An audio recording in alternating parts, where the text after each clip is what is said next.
Good afternoon, everyone. Welcome to this Cambridge Centre for Evaluation and Monitoring webinar on the Cambridge Wellbeing Check. Got a few pieces of housekeeping before we get started. First, just to say that we'd love to hear where you're joining us from today.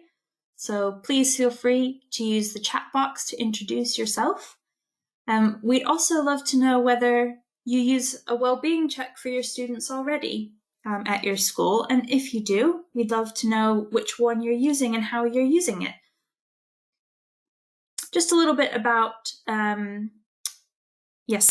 some webinar housekeeping. Please note that your microphones are muted, so we cannot hear any members of the audience. And this is to ensure good sound quality throughout the webinar. If you'd like to ask questions, and please do, we'd love to hear from you. There's a questions section in GoToWebinar, which is located on the right-hand side of your screen. Please feel free to put questions there at any time throughout the webinar, and there's some time at the end where Mark will answer those questions for you. You can also put them in the chat if you have any issues accessing the questions functionality. Either place, we'll get to them at the end. You'll receive a certificate of attendance, which will be sent to your email inbox 1 hour after the webinar finishes. And you will also receive a copy of the webinar recording and the slides sent via email to you next week. And please feel free to forward that on to anyone who may have wanted to attend or who might be interested in wellbeing at their school. It's a little bit about CHEM, which is the Centre for Evaluation and Monitoring. We've been working with schools for 40 years this year in over 100 countries. We're known for our evidence-based research approach to baseline and formative assessments, using extensive data sets to support future outcomes and development. We work with schools, ministries, and associations to transform the outcomes of the students they teach.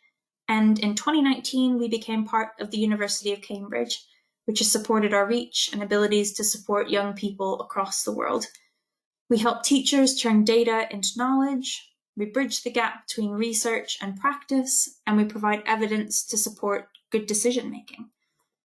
So I'll now hand over to Mark Fraser, who's our teaching and learning lead, to find out more about the Cambridge Wellbeing Check. Over to you, Mark. Thanks very much, Megan. So just very quickly, very short introduction here. I'm teaching and learning lead here at CHEM, and I've been part of the organisation since 2015. Before that, I was a primary teacher and a head teacher for a decade in 3 different schools across northeast of England. And I've always been interested in assessment, thinking it's probably one of those undervalued, overlooked parts of the education picture. So I've been really interested in knowing what we can do to gather more information and use it effectively to support learning outcomes for students. And today, I want to focus on gathering information about well-being. So my talk, we've got 5 parts to it here. So we're going to think about what is well-being, why it's important, why we should assess it. When I use the word assess, use it in a very kind of informal way in this sense, in terms of gathering information in a sensitive and careful way about your students' well-being. We'll tell you a little bit about our well-being check and what the reports look like. And then just to finish off, we'll generally think about, if I was back in school, what might I be doing to sort of improve the well-being of my students? What sort of systems and processes could I introduce to help out? So I produced this, I've done this talk a few times now, and just at the back end of last year when we were pulling the slides together for this, and we've kind of tweaked them as we've gone in response to feedback, I keep this slide in all the time, just because this OECD report was published almost 3 years to the day. And it's a fascinating kind of mark in the sand, if you like. So it's very positive in its opening sort of gambit, saying it's good news. Well-being has in some respects improved relative to 2010. So you're kind of looking back across the previous decade, and to be fair to it, they do say, you know, looking forward, there's no room for complacency. Storm clouds gather, you know, on the horizon. Environmental and social challenges, you know, it was not sort of, you know, unforeseen, but perhaps the magnitude of those changes certainly took me by surprise, and I'm sure many people by surprise. What circumstances, you know, that were there that were about to unfold, you know, pandemic, you know, war in Europe, deepening environmental worries, cost of living crisis, fuel poverty, all of these things, you know, have emerged since. What next? What next? And adults and young people alike are arguably, you know, far more anxious about daily life than they were just 2 years ago, or 3 years ago even. And if one good thing has come out of the recent past, it's perhaps that the importance of personal well-being is more prominent now than it ever has been. But what do we mean by well-being? So that's the first question. And what do we mean by well-being, especially in the current context in school or college? Because there are quite a few quite nice bits of research out there at the moment which talk about well-being for children and young people quite broadly, but not always do they have at the top of the list how children and young people are thinking in the educational setting. You know, it tends to be a bit of a blend, you know, what they're thinking at home, what they're thinking about their friends, sort of life satisfaction and so on.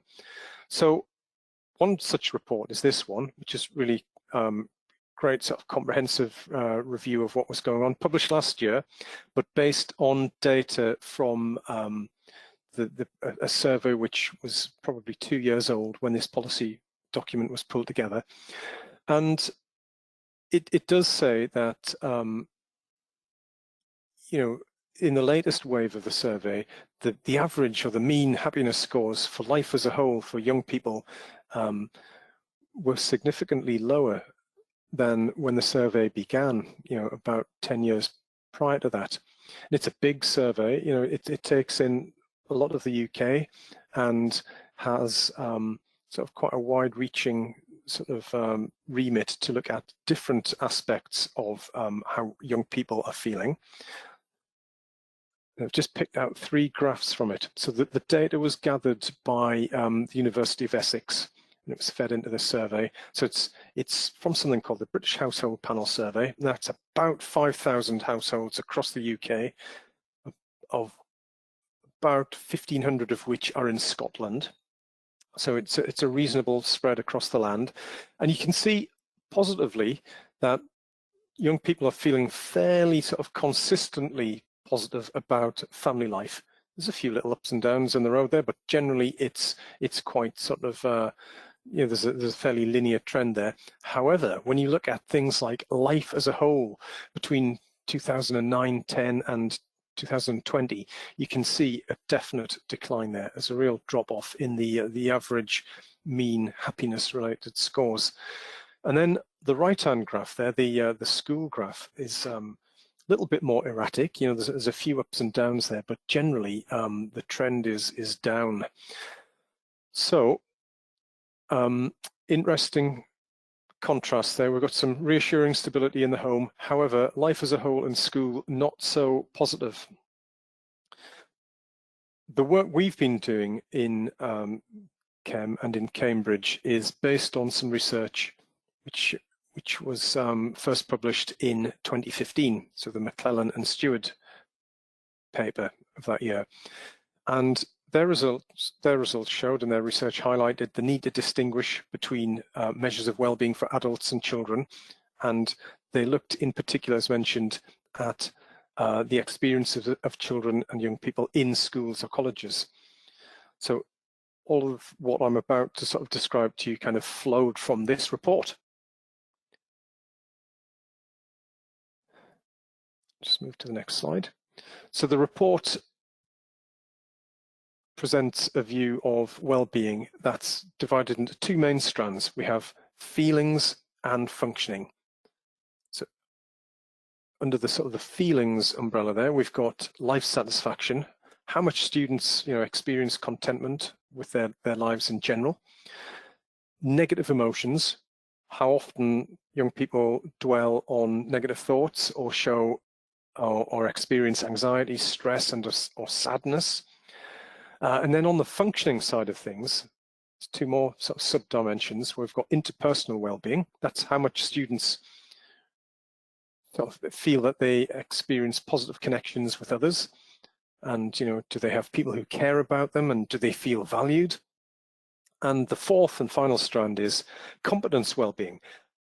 How much do students experience feelings of, you know, self-confidence, fulfillment, and purpose?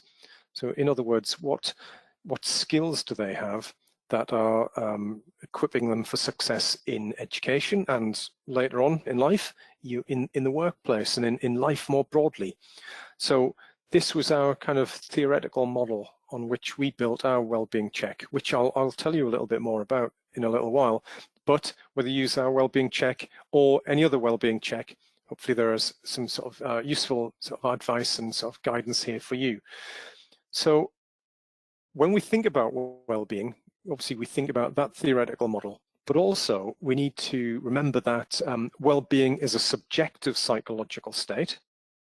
So that means well-being may change over time, that be it from month to month or even day to day. It also changes from context. So students' well-being may be high at home, but low in school, or vice versa. And because, you know, well-being is a psychological state, two children or students who may be in identical material or physical circumstances might experience very different levels of well-being. So that is, in a nutshell, one child might feel happier than another, despite their circumstances. So this means that when we want to understand about well-being, we can't just kind of stand back and look and observe. We need to ask children about how they're feeling, because the outward signs may not be telling the full story. So how do we ask children about their well-being? We'll come to that in a little while. But before we do, maybe just sort of think for a few minutes about why well-being is important, particularly in schools. And in a nutshell, we would say well-being is essential to academic success. It's as simple as that. Probably unsurprising. It's a fairly common sense position, but if you are positively, you know, thinking, and, you know, you're sort of in a positive place, and you have sort of good well-being, well, that's linked intrinsically to motivation. And students who are well motivated want to learn and make progress. It's also linked to engagement. Students with lower levels of well-being are more likely to truant, skip school. And going back to my time in school, this was probably the key metric across my entire career, other than sort of, you know, SATs results in my day.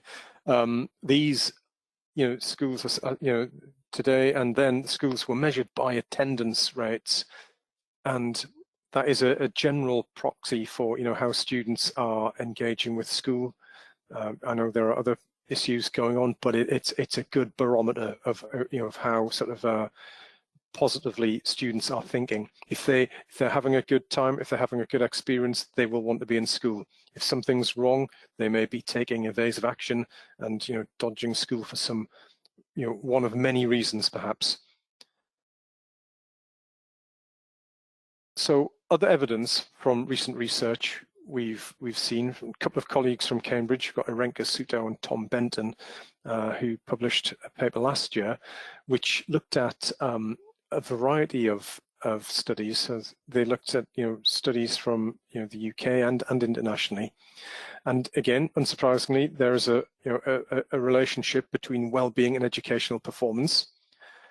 But also, they highlight the work of Lindorf, you know, a couple of years before, who concluded that there's evidence, you know, of links between well-being and attainment in schools. But importantly, and this is from a management point of view, this is what caught my attention. The success of whole school approaches to managing well-being and monitoring well-being, and the onward links to attainment, are heavily dependent on how policies are implemented in school.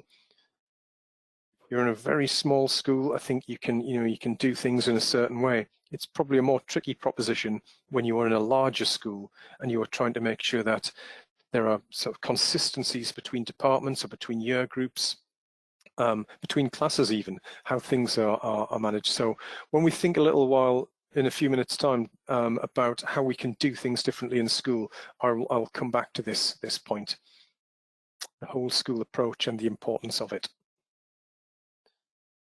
So why should we assess well-being in schools? Well, I suppose you could ask the question, why should you assess anything? Well, if you can measure or assess something, you obtain better information about it and you increase your understanding of it, whether that's maths, geography, PE, art, music, design, whatever it is. Well, it's true of those subjects, it's true of well-being as well. So as I said right at the start, we're not thinking of anything sort of sinister here. This is assessment in almost its purest form, in an evidence gathering role, that we're wanting to use it here just to find out what our students are feeling and to get a better insight into why they may be functioning in certain ways. Just a quick reference back to the Good Childhood report, which I showed you a few moments ago. They pick out their advice, measuring subjective well-being. There has been an acknowledgement of the importance of children's well-being in recent, policy, and the need to ask children themselves about their well-being, rather than relying on what adults think, is now commonly accepted. So we've got to find out in a sensitive and trustworthy manner what our children and young people are feeling and what they're thinking. So if you were to use a well-being check, you would probably want maybe these 4 things to come from it. So whether it's our system or any other system that you may be using, your well-being check will ideally allow you to teach and explore well-being with students. So do students even know what we mean when we use the term well-being and how important it is to them? It allows you to, if you're conducting a survey or these little checkups every now and again, that's allowing you to evaluate at one point in time the well-being of groups of students, but also individual students as well. So I know we might have isolated cases where individual students are feeling quite different things, but if you're looking at your school as a whole or year groups, you may start to see trends, patterns of behavior, patterns of responses that are taking place that might just catch your attention. And of course, if you repeat your well-being check, that will help measure the effectiveness of any interventions that you've put in place to improve well-being. So in a nutshell, you do a check, you find out what your students are thinking, you look at your data, you think about what the priorities are, you put interventions in place, and how do you find out how effective they are? A few months down the line, perhaps, you run the check again, and you have this cycle. So hopefully a positive feedback cycle, so you know what's working, what's not, what you need to readdress, what you need to have a complete rethink on perhaps. But again, using a check will allow you to do these things.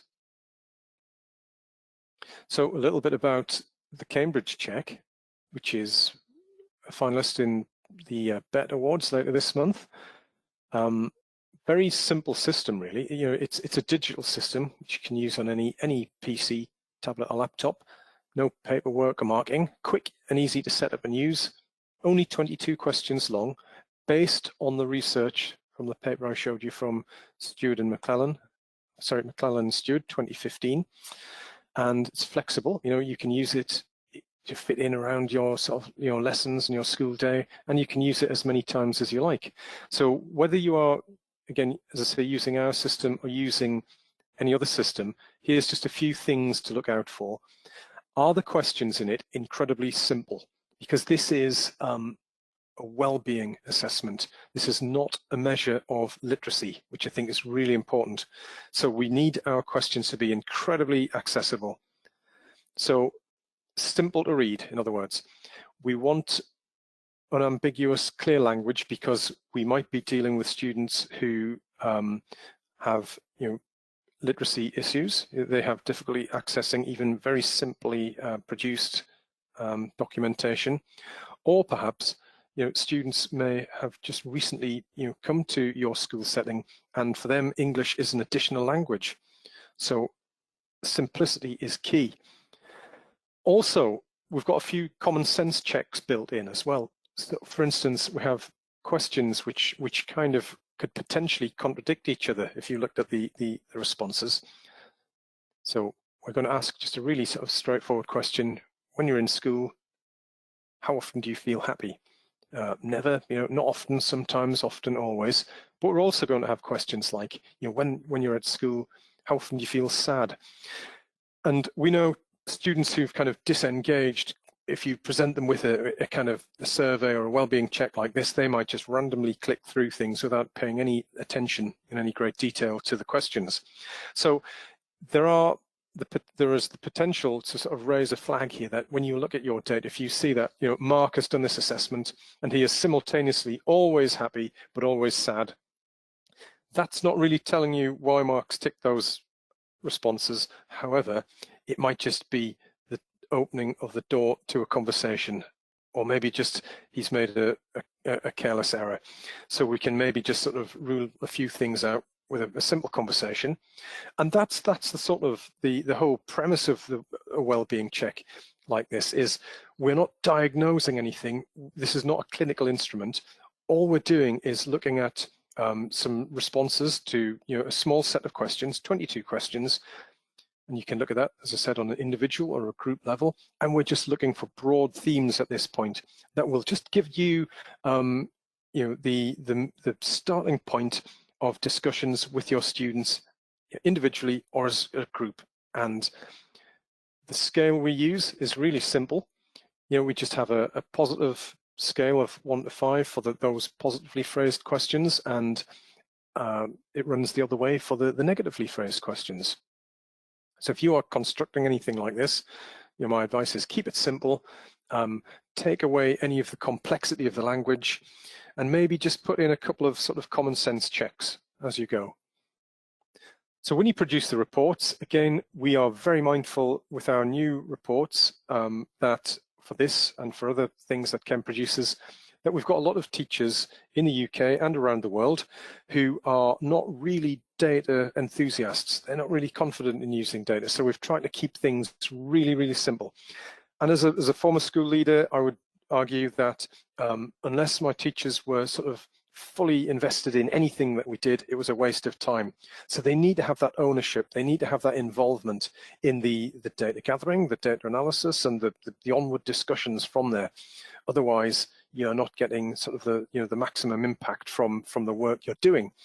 So handing data to teachers, we need to do it in a really sort of simplistic way, perhaps.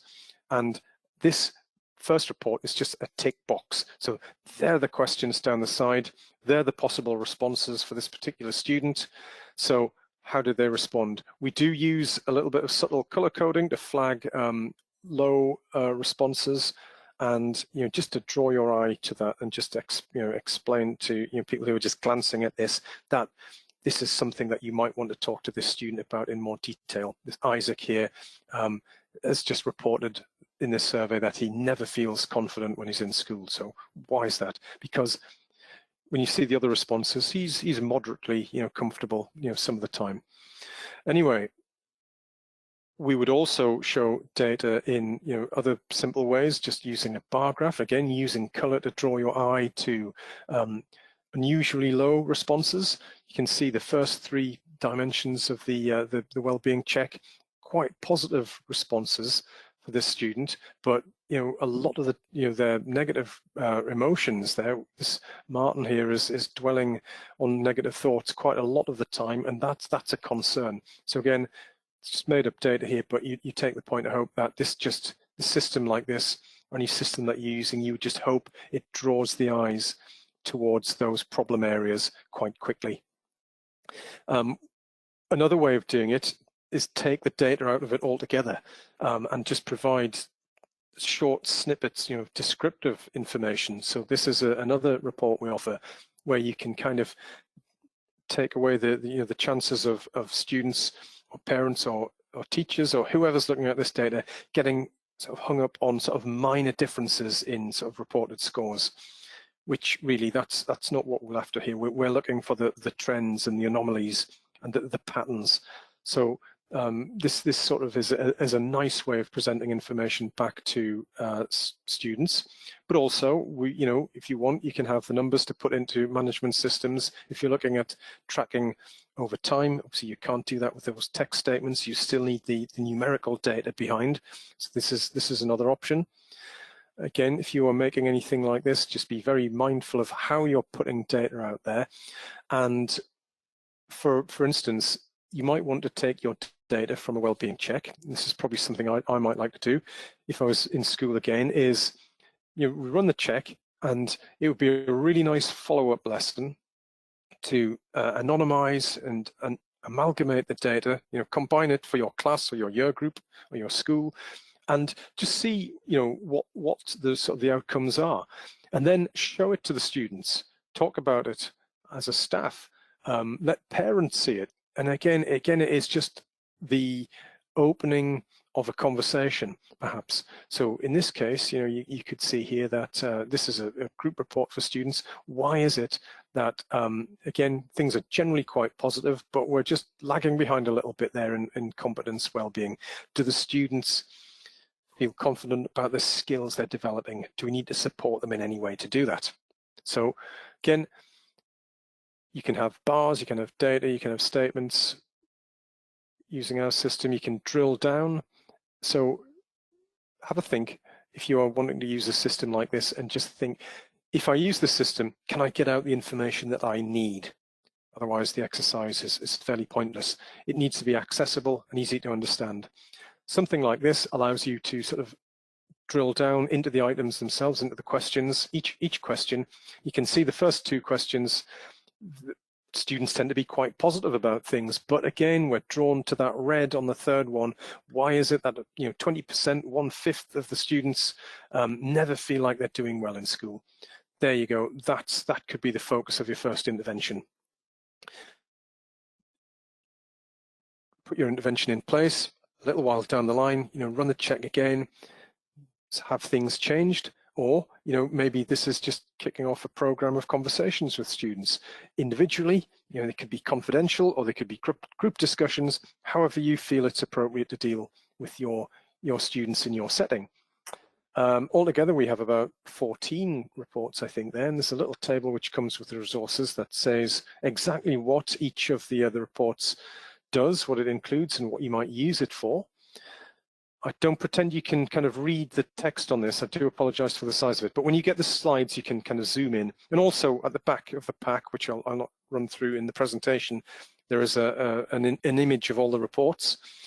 We also offer, if you subscribe to our service, a pack of lesson plans. They're quite lengthy documents. They're about 30 pages long of advice and guidance, and you can either use them almost as a script, or you can cherry pick from them. Teachers love doing that, taking what they like and adding to it, and have a range of packs there from lower primary to upper secondary, and coming soon a Key Stage 5 pack. Again, CHEM offers a lot of support and guidance for the onward journey. You can see the documentation which comes with our materials. You can access the customer support team by phone and email, and our material is online on our online support hub. So thinking about being in school, what can we actually do? So we've done our wellbeing check. How can we improve wellbeing in schools? If you are familiar with the DFE website, or .gov.uk, you've probably realized that there are thousands and thousands of documents on there. And as new material comes on, it kind of goes on the top of the pile, and useful documents are quite easily buried. Now, this document came out a few years ago, I think 2017 perhaps. It was last majorly sort of revised. But I have used this myself, and it's a great way of either starting from scratch to have a look at some of the information here. If you're reviewing your policies, maybe you could use this as an exercise in terms of kind of reviewing what you've got and thinking, is it up to date? Is it fit for purpose?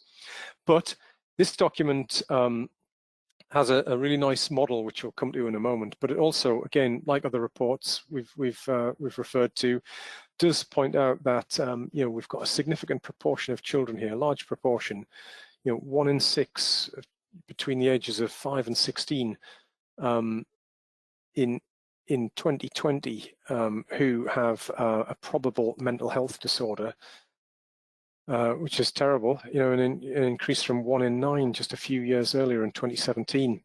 And as we know, we've had the pandemic and everything else that's, you know, come around the corner recently, which has resulted to, you know, fundamental changes to the lives of, you know, children and young people and adults, of course. And I think that's one thing we know, even though children are not maybe directly, connected with some of the, you know, the world's troubles, they are little sponges and will soak up anxiety from elsewhere. So if their adults around them are worried, they're going to be worried as well. And we need to just understand what the problems are and do our best as staff, you know, in school to just help children to deal with that. So as educators, there's many things we can't control, but we can look at the things that are within our remit and think what we can do. And having a whole school approach is almost certainly needed when we're thinking about supporting well-being. So you can go to that document when you get the slides by clicking the link at the bottom there. And then the model that report contains, that guidance contains, is quite nice and simple, and a really nice way, I would suggest, of kicking off a staff meeting to talk about, you know, your policies and procedures. So as a leader and a manager, you know, you need to be thinking about what we're doing here in all of these elements, and having a well-being check is a really good way of dealing with at least 3, if not 4 or more of these things. So if you found out through your check what the issues are that you need to focus on, what are the priority areas, well, that informs what you might want to include in your curriculum. How are you going to promote resilience and, you know, support your social and emotional aspects of learning amongst the student body? How can you, in a sensitive and confidential and safe way, enable students to voice their concerns and allow them to influence decisions, like what support will be provided to them, you know, what areas are we going to support to you know, develop our life skills. And of course, once you've put things in place, you're going to need to identify, you know, what's changed, you know, so that is basically monitoring impact. So I've done this, so what's happened? Can I measure any difference here from before we started? And it's just that simple cyclical model, just going round the cycle. Again, you might want to do this termly, annually, entirely up to you. Some schools like to do this in their sort of, you know, form groups. Other schools might choose to do this in tutor groups. Residential settings quite often like to do these in their sort of home or, you know, house groups, if they are all kind of accommodated together. Again, entirely up to you, down to your particular circumstances.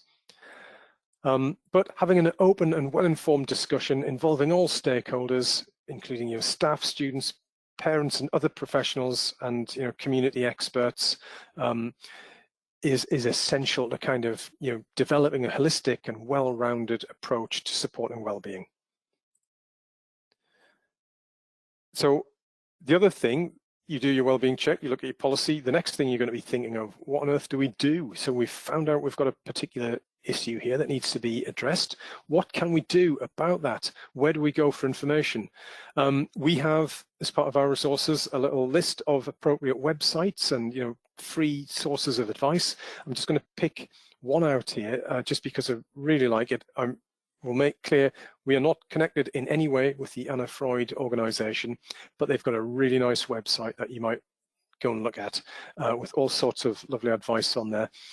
And they also have a nice model there of what to do. You know, what do you need to do here? This kind of, you know, lead change, work together, understand the need, you know, promote well-being, support your staff. That is vitally important. The well-being check I've spoken about is about looking at your students' well-being, but you must also be incredibly mindful I'm sure you don't need telling, about your well-being and your colleagues' well-being. Your teachers, if they're not in a positive place, you can't expect your students to be in a positive place. So some really nice guidance here.